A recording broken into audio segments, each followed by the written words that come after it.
Buterevu mbabuuzako buli omu gy'osinzidde okubeera nga ate ogoberera nti assalamu alaikum wa rahmatullahi wa barakatuh, era nga if it is the first time okubeera wano tubeerawo n'amawulire ag'enjawulo nga bagatambula mu bitundu by'eggwanga yonna yonna ssaako n'ebweru w'eggwanga. Vidiyo oba ng'ogifunye likinga sharingirako abala comment section oluzibirawo peni wansi awo tekigenda kubeera nga ate osolawo endowooza yo of course wigenda okubeera nga ate olaba mu vidiyo. Kakati amawulire ndowooza kamere nga ate etandika naga Ssaabasajja Kabaka wa Buganda avuddeyo n'abakubako obukambwe bwaweereza, era ng'obubaka buno asobodde okubeera nga ate abaako ensonga z'ayogerako naddala mu kadde kano aka politics ke tugendamu newali mu maaso wali nga kalulu kanatera okubeera nga ate kasuulibwa. Alina ebigambo ebikambwe byasobodde okubeera nga ate ayogera, era ng'obubaka bwe abuyisezza mu Katikkiro Charles Peter Mayiga, era ngera kubeera nga ate akuteerawo ensonga ezo. Manyi omukulu bw'aba ayogedde si kirungi kubeera nga ate omuddamu, so ensonga ezo ngenda kubeera nga ate zikuteerawo naawe osobole okubeera nga ate awewulirirako ebivudde sayidi zeeyo, era nga tekigenda kubeera nga ate osulawo endowooza yo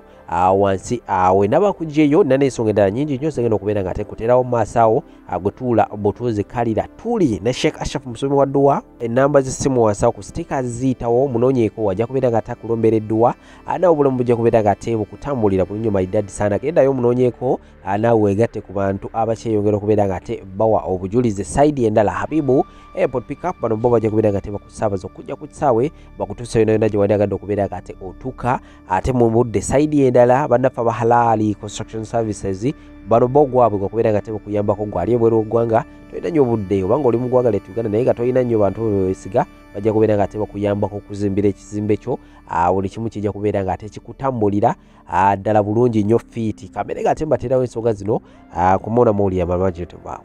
Bijambiya bibeerawo nnyo mu kalulu, obanga tukagendamu obanga twakakavaamu. Ab'ebijambiya emyaka 5 baba bawagala jjambiya, baba bawagala byambe. Kijja kitya nti akalulu kaba kaakaggwa ebijambiya ne bivaayo obanga tukagendamu? Tewakyaliyo bakessi abaketta bamenyi b'amateeka. Edda mu poliisi waliyo ekitongole nga bakita special branch, oba kati kyaddawa.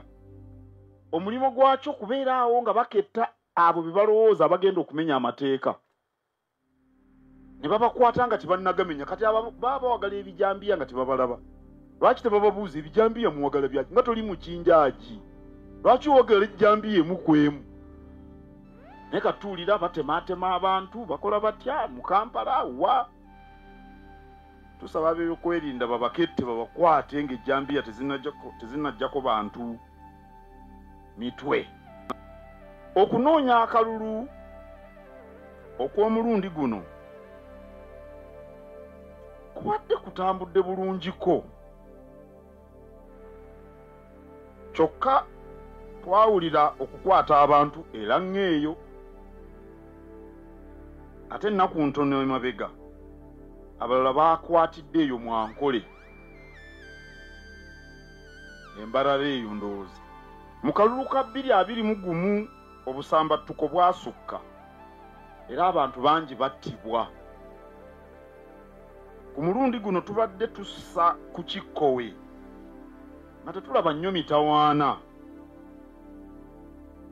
naye mu Ankole nalabye abasirikale abasikambula omuwala ne bamwambulamu n'engoye. Nabadde ndowooza nti oba omuwala oyo yasudde omwana mu kayu. Omanyi oli bw'azaala omwana n'amusuula mu kayu abantu ne bamukwatako ku byalo eyo, mumanyi ekibeerawo. Naga nti oba yasudde omwana mu kayu oba yawadde ebbabutwa. Kiki ekyambuzaamu omuntu engoye? Musango ki ogwambuzaamu omuntu engoye? Ate nga mukazi tebatya kwesittaza baana. Twalabye n'abasajja be bawalabula. Nabadde ndowooza oba batemu oba batemu. Manyi abatemu ssebo bwe mukwata omutemu mulina omumunyweza tagira n'asumattuka n'agenda atuga abalala. Naye bano baabadde batemu ddaani. Kale tewali nsonga ebakwasa bwetyo. Amateeka gagamba abakuuma ddembe okukuuma ekitiibwa ky'oyo abazizza omusango ne bwe baba bamukwata. Kale mu biseera bino ebyakalulu lwe tusinga okwetaaga obutebenkevu ku ludda olw'abawagizi naye ne ku ludda olw'abamukuumaddembe. Okunoonya akalulu okw'omulundi guno kubadde kutambudde bulungiko, kyokka twawulira okukwata abantu era ng'eyo ate ennaku ntono emabega abalala baakwatidde eyo Mwankole, embalala eyo ndowooza. Mu kalulu ka 2021 obusambattuko bwasukka era abantu bangi battibwa. Ku mulundi guno tubadde tussa ku Kikkowe nga tetulaba nnyo mitawaana, naye Mwankole nalabye abasirikale abasikambula omuwala ne bamwambulamu n'engoye. Kiki ekyambuzaamu omuntu engoye? Musango ki ogwambuzaamu omuntu engoye ate nga mukazi? Tebatya kwesittaza baana? Twalabye n'abasajja be bawalabula. Kale tewali nsonga ebakwasa bwetyo. Amateeka gagamba abakuumaddembe okukuuma ekitiibwa ky'oyo abazizza omusango ne bwe baba bamukwata. Kale mu biseera bino ebyakalulu lwe tusinga okwetaaga obutebenkevu ku ludda olw'abawagizi naye ne ku ludda olw'abamukuumaddembe. Mu kulonda kw'e Tanzania abantu 2,000 be battiddwa. Bamuliraano wano e Tanzania kumpi nnyo wano 2,000, era Ssaabasumba w'e Dar es Salaam bwamuwulidde ng'avumirira President Samia Suluhu Hassan. Avumiriddwa n'abakulembeze abalala bangi. President Suluhu Hassan yalayiziddwa naye Tanzania egenda kukyuka nnyo. Gwe buwanguzi bwa Nabaki omuttirwa abantu 2,000 mu nsi ebadde etunuuliddwa ng'erimu eddembe n'obutebenkevu. Ebyo ffe wano tusaana tubyewale. Ono ye Zigidi, ono ye Bobi Wine. Zigidi ye yatuyimbira akayimba eno Mike ya Zigidi n'akalala bakayita Sunda, bonna bwali mega hits. Of course Bobi Wine si wakwogerera, is a superstar. Zigidi yasiruka Tanzania eyo n'atukuba akayimba Mike ya Zigidi, era amawulire gonna nga gatambuza nti musajja mu Tanzania. Naye Bobi Wine ono musajja mugezi abaza yajja neekwata ku Zigidi ng'olwo Zigidi yabamba Uganda, era awo ne bafunirawo kaddiiru akokkola akalango ke bayita Pure Walaji. Akalanga ako baakayimbira mu luyimba lwe bayita Sunda ne Zigidi. Engabana ya ssente z'akalango yajjamu emikoosi. Simanyi oba Zigidi yataafuna oba yagenda n'ajjayo ssente, oba Bobi Wine yataafuna oba Bobi Wine yajjayo ssente n'alyazaamanya munne. Naye nga bye ngenda okubanyumiza byava kalango ke bayita aka Pure Walaji. Pure Walaji balina head office ng'eri awo Katwe. Kati omugagga oyo yabatuukirira Bobi Wine n'amuwa akalango. Akalanga ako ne bakakuba ne Zigidi, ono gwe mulaba. Naye ekyo kisi ekikulu kye kino nti Bobi Wine musajja mugezi, ate Bobi Wine teyeerabira, ate tasonyiwa, wabula ate nga yakwagadde akwagala nnyo, naye ng'ate yakukyaye akukyawa nnyo. Bobi Wine yayagala nnyo Zigidi ng'alinga muganda we, nga bw'olaba yayagala ennyo Buchaman. Kaakati baatuuka ekiseera bwe bafuna obutakkaanya, Bobi Wine n'alimbalimba Zigidi nti balina show gye balagako saidi z'ejjinja eyo bakamuli Zigidi olwo nga yeerabira dda nti waaliwo oluyombo wakati we naye Bobi Wine nga oluyombo olwo luva Kalango kembagambye akapyuwa Walagi bwaca lumu nga Zigidi batuula mu mmotoka yaabwe eya Firebase ne ba members abalala ng'ekisumuzo kikaaba nga bagenda banyumya Bobi Wine ne bava mu Kampala nga bagenda baseka ne Zigidi nga ba member ba Firebase bagenda ku ndongo kozi Bobi Wine yali ayagala kupanishinga musajja Zigidi oba yali yamukola ki oba zali sente za Kalango nga ze zabasumbuwa oba oluyimba lwa Sunda kuba baamala oluyimba lwa Sunda olwo ne balukola remix ne Bobi Wine kati simanyi oba waliwo yaleeta show nga ayagala Zigidi n'agaana okugenda okuyimba nga Bobi Wine akutte sente bwekityo ekyali ndowooza either ku Kalango oba ku show amazima sitole njeerabiddemu awo kuba ebbanga ddene naye Bobi Wine bwe baavuga Zigidi ne batuuka ku Kiyira Bobi Wine n'aweta emmotoka eya Firebase yonna nga mwebali ba members bajjajjanna na baani neegenda ku Bujaagaali ewabeera ng'omusajja omusamize eyita jjajja Bujaagaali n'agamba Zigidi Bobi Wine ngenda kukusuula mu mazzi aga Katonda mu ggulu ba members bonna nga bwemumanyi Firebase bwe yali nkambwe nga bebagamba baba bagambye omusajja ne bamukwata Zigidi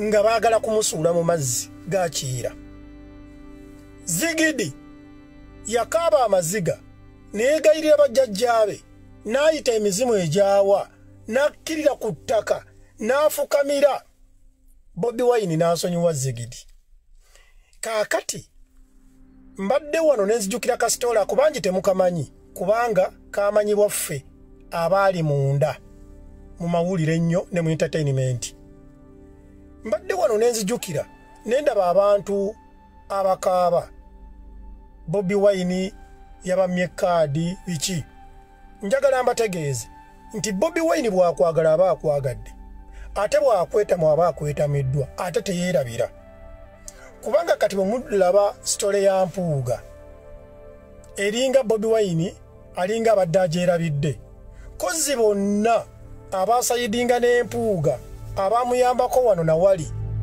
n'abassa akasiiso ekiseera ne kituuka n'abapanishinga bonna n'atabawa kaadi okuviira ddala ku Ssewanyana ate Ssewanyana yamukoleze bubi nnyo kuba yamwogeza n'okwegamba yamwogeza ne ku bye yamwogeza ate Ssewanyana ne mu kuzimba ekibiina yaleeta miliyoni ze 15 neefala bannaye gw'ataamanya nga tolaba red flag gwe walaba abalala bawaayo sente nnyingi nga ze wawaayo Ssewanyana anyway esi gye tuli Bobi Wine tasonyiwa akussa akasiso naye nga tasonyiwa njagala otunuulira omusajja gwe bayita Buchaman Bobi Wine yayagala Buchaman ya Rabbi ya Ramina yamwagala ebyaddala naye Bobi Wine yakoma okwagala Buchaman yakoma mukyawa kubanga Bobi Wine yajjanjaba ne maama wa Bucha n'okumuziika yamuziika nga Buchaman yali eyo Southern Sudan ninga bamaze n'okukyawagana olwo ne yafuna akawo buntu Bobi Wine n'agamba nono ekyali wange omusajja oteyeerabira nze nkubuulira ayinza okussa akasiso bwoti gwe nolowooza nti fala kaakati waliwo sitole endala ya musajja bamuyita Ronnie Banton akayo kansoke njibuuke tugende ku musajja ono yayimba muliro Master Parrot atuuka ekiseera azala wa Bobi Wine jukira limemba Firebase oba yamukola ki Bobi Wine tulina akabaala ke twalinga okukalingako kaliyoki nga ali serious awo ku poliisi ekabalagala kalinga mu nsonda awo oba kakyaliwo nga oba lwalinga lunaku ki ndwerabidde Bobi Wine yajja ne Firebase ne basanga Master Parrot awo. Master Parrot bwe yava mu Firebase n'adduka ne yeegatta ku Kameeri. Bakwata Master Parrot ne bamuwambula n'asigala bukunyanga bwe yazaalibwa. N'abeeranga omusezi. Oba kitegeera ne bamusalako n'enviiri. Master Parrot oba musajja wattu yava ateeka balagala paka gye yagenda nga tasigaze wadanda weya. N'engatto nga bazimugjeemu. Oyo Bobi Wine. Kwegamba Bobi Wine bw'akwagala aba akwagadde. Kati ate omusajja gwe bayita Ronnie Banton Kauna ye musajja yekka eyali tayagala kamanyiiro. Naye ng'ate naye yali atya Bobi Wine. Waliwo olutalo lwali lwa dread. Bebe Cool ne Bobi Wine be baali balina bokka dread eziyimirira bwe ziti. Ronnie Banton n'akola dread eziyimirira. Olutalo ne lujja. Nga tajjukira Ronnie Banton yayaka alinga mu America kakkala kaako mukamanyi. Bobi Wine yaggula olutalo ku Ronnie Banton. Naye omusajja ono Ronnie Banton okumanya muzibu yali tayagala kumanyiirwa. Baasisinkana eggabe eyo. Keke waliyo ebyennyanja nga tutera okugenda ne tukiringirayo ku Sunday abantu abaali bayita basereebo ebiseera ebyo. Bobi Wine yasalako Ronnie Banton. Ronnie Banton naye ng'alina ababe bakyaliibe. Bobi Wine najja n'ayimira mu maaso ga Ronnie Banton n'amugamba gwe weeyita ki? Banton yamugamba nti Bobi Wine, this is going to be your end. Gezaako nze onkwateko bukwasa olwaleero. Kati baali bali mu myaka gyegimu. Ekibulinga kyekimu. Naye nga Ronnie Banton anyirira oyinza okulowooza mu America.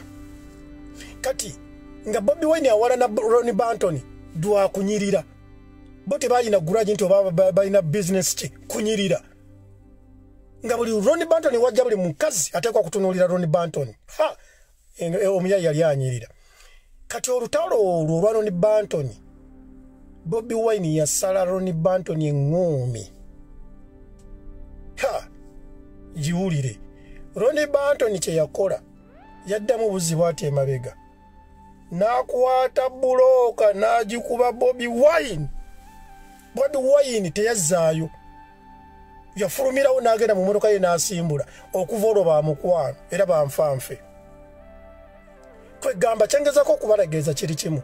Ronnie Banton, Bobi Wine, bino byonna byakola mu by'obufuzi. Ffe nga baludde mu bintu nga tumugobera tumumanyi. Tasaaga. Ate ayagala nnyo, ayagaliza akatijjo. Bw'akwagala Bobi Wine ayinza n'okujja essaati gy'ayambadde n'agikuwa gwe n'osigala bukunya. Ye n'asigala nga tayina. Ali bwereere. Naye if you misuse that opportunity with him, agenda kukukyawa obeerenga kkoni. Era kati nze nkutegeeza Bobi Wine tayinza kwagala bonna abaasayidinga n'empuuga ne bookera ku makya n'omuwunya mu ttako. Tayinza kwagala. Ajja kuseka wano akwesimayo. Kyova olaba nga Bobi Wine tayina kyali yenna eyali awagira Bebe Cool musically gwasembeza mu byabufuzi. Era kyova olaba nga n'omusajja gwe bayita Zigidi yasaba okubeera Lord Kansala oba kansala bamumma kaadi emirundi egi ogwasooka nagu. Bobi Wine teyeerabira. Era teriyo muntu yenna baffe ba Edimiza nti wali owagira Bebe Cool. Bobi Wine tayinza kukusembeza. Era toyinza kumbuulira omuntu yenna Bobi Wine gwe yali asembeza nga yali awagira Bebe Cool. Taliyo. Wakiri okusembeza abali bawagira Chameleone. Naye nti yali muwagizi wa Bebe Cool amusembeze. Kati mwenna bannayuganda njagala mbategeeze. Bobi Wine simanyi ebyobufuzi bye oba bijja kubeera bitya. Nakati nkyagira nebuuza nze bye bikyaŋŋanya okuwagira Bobi Wine. Nebuuza omusajja ono bw'akeera ku makya n'afuuka pulezidenti. Omutima guno gwalina ogw'obutasonyiwa. Gwalina ogw'obuteerabira. Alituyisa atya ddala ffe. Be yali amanyi okuva edda nti twali basajja ba Bebe Cool. Oba okitegeera, nze mbabuulira mwe bannamawulire abali e Uganda. Genda osinkana omusajja gwe bayita Zigidi. bw'anaabeera ng'ayagadde ng'omukutte bulungi ajja kunyumiza sitooli eyo. Mujja kumbuuza yamuzza mu mmotoka ne bamuzza e Kampala. Ekyamazima tebaayina sho, baavuga okuva e Kampala paka Jinja. Gwe baliramu omuntu bw'ovugira paka Jinja nga mission mupanishinga muntu, era bwe baatuuka eyo n'amala okwetonda abagenda mu abalungi abatuwuliriza era abatulaba olunaku olwaleero tukyaddeko ewa Sheikh Ashraf Dembe. Sebo nsanyusa okubalaba. Amannya agange nze Sheikh Ashraf Dembe, akola ku bizibu by'enjawulo. Omuntu singa aba alina ebirwadde musomereddwa, tunywa amazzi ga lukuya nga bw'obadde ogalaba, tugenda abantu ku kyoto ne twokya emizimu emibi egibabaamu n'okulomba edduwa. Abantu singa abeera ng'ali wano atuuse sobola okumulombera edduwa, ne waba atatuuse nga mpadde amannya ge naye ng'ali wala. Neetaase ennamba yange yeeno eri 0701763711. Nammwe bannyinaffe abali ebweru oyagala okuba nti oyagala okulombera ku dduwa ng'olina ebizibu, viza zibuze, amaka gakolongotana, sente zikola zimpita mu ngalo, ojja kumpeereza ekifaananyi kyo n'amannya go, ebyo byokka bijja kummala. Nja kukulombera edduwa, ojja kutereera. Olunaku olusembayo mu mwezi mba n'edduwa ey'awamu ffenna n'abalwadde bange abakadde n'abapya. Salaamu alaikum warahmatullahi wabarakatuh.